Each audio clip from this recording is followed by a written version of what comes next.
ಸ್ನೇಹಿತರೆ, ಗೃಹಲಕ್ಷ್ಮಿ ಯೋಜನೆಯ ಹಣ ಪಡೆದಿದ್ದಂತವರಿಗೆ good news good news good news. ಹೌದು ಸ್ನೇಹಿತರೆ, ಇದೀಗ ಬಂದಿರುವಂತ ಒಂದು ಲೇಟೆಸ್ಟ್ ಮಾಹಿತಿ, ಪ್ರತಿಯೊಬ್ರು ನೋಡ್ಲೇಬೇಕಾದಂತ ಮಾಹಿತಿ, ಭರ್ಜರಿ ಗುಡ್ ನ್ಯೂಸ್. ಯಾಕಂದ್ರೆ ಬಹಳಷ್ಟು ಮಂದಿಗೆ ಗೃಹಲಕ್ಷ್ಮಿ ಯೋಜನೆಯ ಹಣ ಬಂದಿಲ್ಲ ಅಂತ ಕಾಯ್ತಾ ಇದ್ದಾರೆ, ಬಹಳಷ್ಟು ಪ್ರಾಬ್ಲಮ್ಗಳನ್ನ ಅನುಭವಿಸ್ತಾ ಇದ್ದಾರೆ. ನಿಮ್ಗೆಲ್ಲ ಗೊತ್ತಿರ್ಬೋದು, ಕಂಪ್ಲೇಂಟ್ ಅನ್ನ ರಿಜಿಸ್ಟರ್ ಮಾಡಿದ್ದಾರೆ, ಆದ್ರೂ ಕೂಡ ಹಣ ಬಂದಿಲ್ಲ. ಸೊ ಅಂತವರಿಗೆಲ್ಲ ಭರ್ಜರಿ ಬಂಪರ್ ಗುಡ್ ನ್ಯೂಸ್.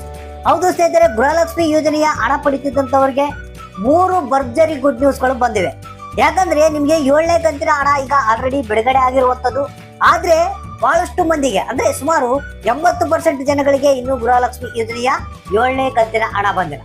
7ನೇ ಕಂತಿನ ಹಣ ಒಂದು ಕಡೆಗಾದ್ರೆ 6ನೇ ಕಂತಿನ ಹಣದ ಒಂದು ದೊಡ್ಡ ಸಮಸ್ಯೆ. ಯಾಕಂದ್ರೆ ಇನ್ನು 50% ಜನಗಳಿಗೆ 6ನೇ ಕಂತಿನ ಹಣ ಬಂದಿಲ್ಲಂತೆ. ಏನೋ ಅದ್ರ ಜೊತೆಗೆ ಹೇಳ್ಬಾರ್ದು, 2, 3, 4, 5ನೇ ಕಂತು ಈ ರೀತಿಯಾಗಿ ಬಹಳಷ್ಟು ಮಂದಿಗಳಿಗೆ ಗೃಹಲಕ್ಷ್ಮಿ ಯೋಜನೆಯ ಹಣ ಬಂದಿಲ್ಲ ಅಂತ ಬಹಳಷ್ಟು ಮಂದಿ ಕಂಪ್ಲೇಂಟ್ ಅನ್ನ ರಿಜಿಸ್ಟರ್ ಮಾಡ್ತಾ ಇದ್ದಾರೆ, ಕೇಳ್ತಾ ಇದ್ದಾರೆ. ಸೊ ಇಂಥವ್ರಿಗೆಲ್ಲ ಇವತ್ತ ಭರ್ಜರಿ ಗುಡ್ ನ್ಯೂಸ್ ಅನ್ನ ಮಹಿಳಾ ಮತ್ತು ಮಕ್ಕಳ ಕಲ್ಯಾಣ ಅಭಿವೃದ್ಧಿ ಇಲಾಖೆಯ ಸಚಿವರಾದಂತ ಲಕ್ಷ್ಮಿ ಹೆಬ್ಬಾಳ್ಕರ್ ಅವರು ಕೊಟ್ಟಿರುವಂತ ಮಾಹಿತಿ ಇದು. ಬನ್ನಿ ಸ್ನೇಹಿತರೆ, ಕಂಪ್ಲೀಟ್ ಆದಂತ ಮಾಹಿತಿಯನ್ನ ನಿಮ್ಗೆ ತಿಳಿಸ್ಕೊಡ್ತಾ ಇದೀನಿ. ವಿಡಿಯೋ ನೋಡುವಂತರಿಗೆ ಒಂದು ರಿಕ್ವೆಸ್ಟ್, ವಿಡಿಯೋಗೆ ಒಂದು ಲೈಕ್ ಅನ್ನು ಕೊಟ್ಟು ನಮ್ಮ ಚಾನಲ್ಗೆ ಸಪೋರ್ಟ್ ಅನ್ನ ಮಾಡಿ, ಜೊತೆಗೆ ವಿಡಿಯೋನ ಸ್ಕಿಪ್ ಮಾಡದೆ ಪೂರ್ತಿಯಾಗಿ ಕೊನೆವರೆಗೆ ನೋಡಿ. ಹಾಗಾದ್ರೆ ಬನ್ನಿ, ಗೃಹಲಕ್ಷ್ಮಿ ಯೋಜನೆಯ ಹಣ ಪಡೆಯುವಂತವ್ರಿಗೆ ಏನು ಭರ್ಜರಿ 3 ಗುಡ್ ನ್ಯೂಸ್ಗಳು ಇವತ್ತ ಬಂದಿರುವಂತದ್ದು ಅನ್ನೋದ್ರ ಬಗ್ಗೆ ತಿಳಿಸ್ಕೊಡ್ತಾ ಇದ್ದೀನಿ. ಹೌದು ಸ್ನೇಹಿತರೆ, ಮಹಿಳಾ ಮತ್ತು ಮಕ್ಕಳ ಕಲ್ಯಾಣ ಇಲಾಖೆಯಿಂದ ಬಂದಿರುವಂತಹ ಒಂದು ಹೊಸ ಅಪ್ಡೇಟ್ ಇದು. ಇದೊಂದು ಭರ್ಜರಿ ಗುಡ್ ನ್ಯೂಸ್ ಅಂತ ಹೇಳಕ್ ಇಷ್ಟಪಡ್ತಾ ಇದ್ದೀನಿ. ಸ್ನೇಹಿತರೆ, ಡೈರೆಕ್ಟ್ ಆಗಿ ಮ್ಯಾಟ್ರಿಗೆ ಬಂದ್ಬಿಡೋಣ. 3 ಭರ್ಜರಿ ಗುಡ್ ನ್ಯೂಸ್ಗಳು ಇವತ್ತ ನಿಮಗೆ.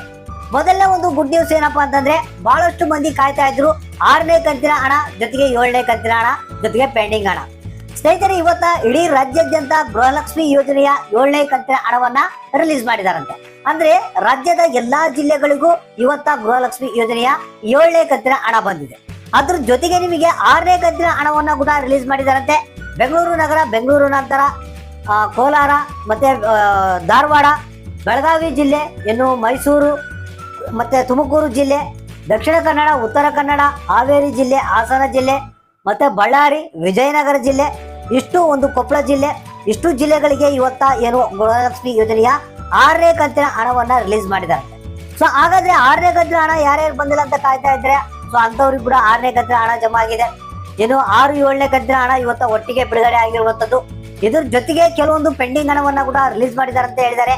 ಆದ್ರೆ ಇದಕ್ಕ ಸಂಬಂಧಪಟ್ಟಂತೆ ಸರಿಯಾದ ರೀತಿ ಮಾಹಿತಿ ಇಲ್ಲ, ಆದ್ರೆ ಪೆಂಡಿಂಗ್ ಹಣವನ್ನ ಕೂಡ ರಿಲೀಸ್ ಮಾಡಿದ್ದೇವೆ ಅಂತ ತಿಳಿಸಿದ್ದಾರೆ. ಇದು 1ನೇ ಗುಡ್ ನ್ಯೂಸ್. 2ನೇ ಗುಡ್ ನ್ಯೂಸ್ ಏನಪ್ಪಾ ಅಂತಂದ್ರೆ, ಬಹಳಷ್ಟು ಮಂದಿ ಈ ಒಂದು ತಾಂತ್ರಿಕ ದೋಷ ಇತ್ತಂತೆ. ಅಂದ್ರೆ ಕೆಲವರಿಗೆ GST ಪೇಯರ್, ಟ್ಯಾಕ್ಸ್ ಪೇಯರ್ ಅಂತ ತೋರಿಸ್ತಾ ಇತ್ತು. ಆ ಒಂದು ಕಾರಣದಿಂದಾಗಿ ಗೃಹಲಕ್ಷ್ಮಿ ಯೋಜನೆಯ ಹಣ ಪೆಂಡಿಂಗ್ ಇತ್ತಂತೆ. ಸೊ ಅಂತವರ ಪಟ್ಟಿಯನ್ನ ಮಾಡ್ಕೊಂಡು ಆ ಒಂದು ಪ್ರಾಬ್ಲಮ್ ನ ಸಾಲ್ವ್ ಮಾಡಿ ಇವತ್ತ ಹಣವನ್ನ ರಿಲೀಸ್ ಮಾಡಿದಾರಂತೆ. ಸೊ ಹಾಗಾದ್ರೆ ನೀವೇನಾದ್ರೂ ಈ ರೀತಿಯಾಗಿ ಟೆಕ್ನಿಕಲ್ ಇಶ್ಯೂ ಅನ್ನ ಅನುಭವಿಸ್ತಾ ಇದ್ರೆ ನಿಮಗೆ ಇವತ್ತ ನಿಮ್ಮ ಖಾತೆಗೆ ಹಣ ಜಮಾ ಆಗುತ್ತೆ.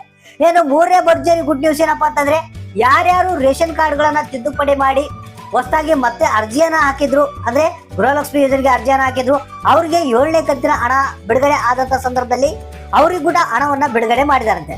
ಅಂದ್ರೆ ನಿಮಗೆ ಏನು ಈ ಒಂದು ಹೊಸದಾಗಿ ಅರ್ಜಿಯನ್ನು ಸಲ್ಲಿಸಿದವರಿಗೆ ಇವತ್ತ ಅವರ ಖಾತೆಗಳಿಗೆ ಗೃಹಲಕ್ಷ್ಮಿ ಯೋಜನೆಯ ಹಣ ರಿಲೀಸ್ ಆಗಿದೆ. ಈ ರೀತಿಯಾಗಿ 3 ಭರ್ಜರಿ ಗುಡ್ ನ್ಯೂಸ್ ಗಳನ್ನ ಮಹಿಳಾ ಮತ್ತು ಮಕ್ಕಳ ಕಲ್ಯಾಣ ಅಭಿವೃದ್ಧಿ ಇಲಾಖೆ ಇದೀಗ ಕಳಿಸಿರುವಂತದ್ದು. ಪ್ರತಿಯೊಬ್ಬರ ಖಾತೆಗೆ ಹಣ ಜಮಾ ಆಗ್ತಾ ಇದೆ. ಈಗಾಗಲೇ ಹಣ ಜಮಾ ಆಗಿರುವಂತದ್ದು. ಪ್ರತಿಯೊಬ್ಬರು ಚೆಕ್ ಮಾಡ್ಕೊಳ್ಳಿ, ನಿಮ್ಮ ಖಾತೆಗಳಿಗೆ ಎಷ್ಟು ಹಣ ಬಂದಿದೆ ಅನ್ನೋದನ್ನ ತಪ್ಪದೆ ಕಮೆಂಟ್ ಬಾಕ್ಸ್ ಮುಖಾಂತರ ನಮಗೆ ತಿಳಿಸಿ.